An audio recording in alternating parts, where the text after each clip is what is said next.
Let's go over where you can find inspiration for sports design. Before we dive in, I just want to emphasize it is equally important to look for inspiration outside of sports design as it is within sports. I think oftentimes if we're just looking at what other sports designers are putting out, what other teams are putting out, we get stuck and we get in a more limited mindset. As soon as you open up beyond sports, looking for design in other places, because let's face it, design is truly everywhere. The possibilities of what you can put together, where your creativity is going to go, that's just going to increase exponentially. And on that note, the first source of inspiration I want to highlight is album covers. Music industry is filled with graphic design. It can vary significantly by genre, by era. Highly encourage you to just open up your phone, go to your music app, Spotify, whatever, and just start scrolling through songs, only paying attention to the album art. And you can go through and screenshot any album art that sticks out to you, saving it for later if you want to come back to it and try to create your own version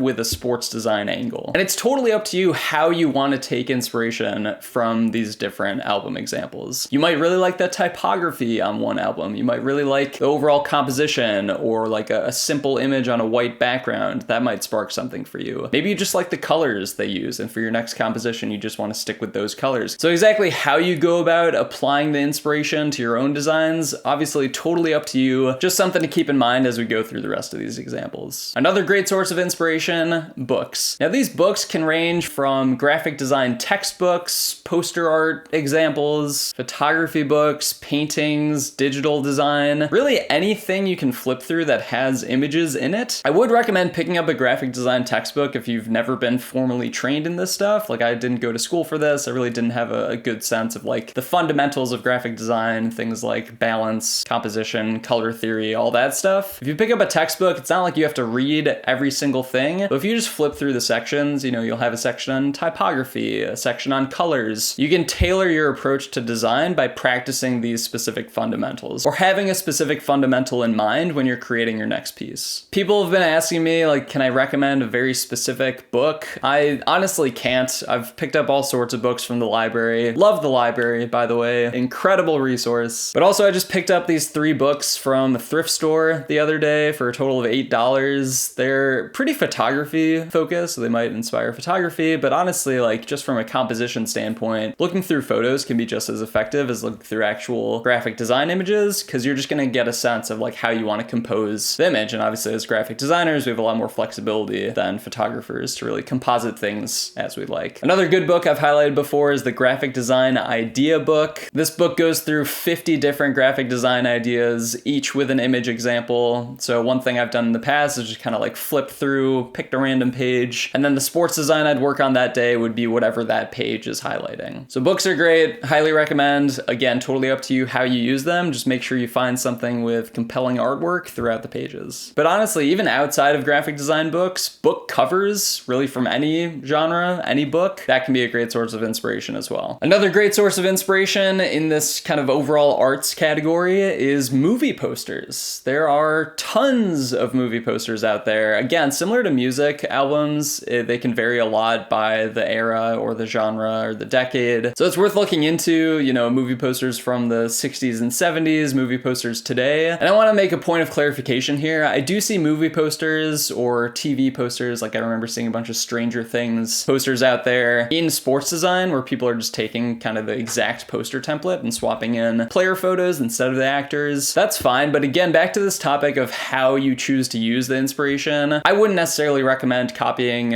one-to-one movie poster to sports design, but instead taking some elements from that movie poster that you might like. So whether it's just the hierarchy of actors stacked up, maybe it's a nice landscape shot with cool typography over it, I'd recommend thinking about it a little bit more abstractly and just finding some elements of these different sources of inspiration that you like. Now I want to get in some tools you can use. The first one being social media. Social media, obviously, I would hope a lot of you are following sports designers or at least sports team accounts right now and seeing what is out there. Again, I encourage you to get outside the sphere of sports. I think there's tons of good poster designers out there on Instagram. Pinterest is another great source. I still feel like it's pretty underutilized, but if you just type in sports design to Pinterest, it's basically pulling from all these different social media and web examples and really does a good job of just giving you a good variety of ideas. And on Instagram, I recommend finding specific designers that you like. If you need a good starting point, who to follow on Instagram. I'll link some of my favorite accounts in the video description. The next way to get inspiration, it's gonna sound pretty straightforward, but search engines. Google Images. You can type in literally any word before poster design and you'll get that specific style of poster. This is something I did throughout my 30-day poster design challenge that I did a bit ago. Just looking for examples of brutalism posters or Art Deco posters. Like there's so many different styles out there. And again, this is a great time to look outside of sports design, is just having Google at your fingertips and literally being able to search whatever style you want, then finding your own way to spin it into the sports design context. I think Google is honestly a great way to do that. And obviously you can use Google to look up like movie posters from the 2000s or famous book covers. And again, tapping into those types of design inspiration. There's also this website called same.energy, which I saw randomly on an Instagram reel about a couple months ago. And it's a really cool image search engine. What it allows you to do is you can click on any image that it spits out, and then it will then recommend a bunch of images that are similar to the one you clicked on. So if you just start out searching sports design or something similar, you'll see some options. You can click on something if you like that style. It'll spit out a bunch of more images that are similar to that. And again, taking this outside of sports design, you can look up like grunge posters, minimalist posters. Couple shameless plugs. You can also look at my Patreon for graphic design inspiration. I'm posting PSD files twice a month. Also occasionally posting mood boards there. So I'll pull stuff from a site like same.energy, put together a little mood board, and then that often leads to me designing something in that style, so I'll also post those designs. And if you're looking for some immediate inspiration, I do have this video, 10 different composition ideas for sports design in particular. So if you haven't watched that, I'll link it here. I think there's a lot of great examples in there, and hopefully it can spark something for you. Thanks as always for watching, and let me know if you have any questions.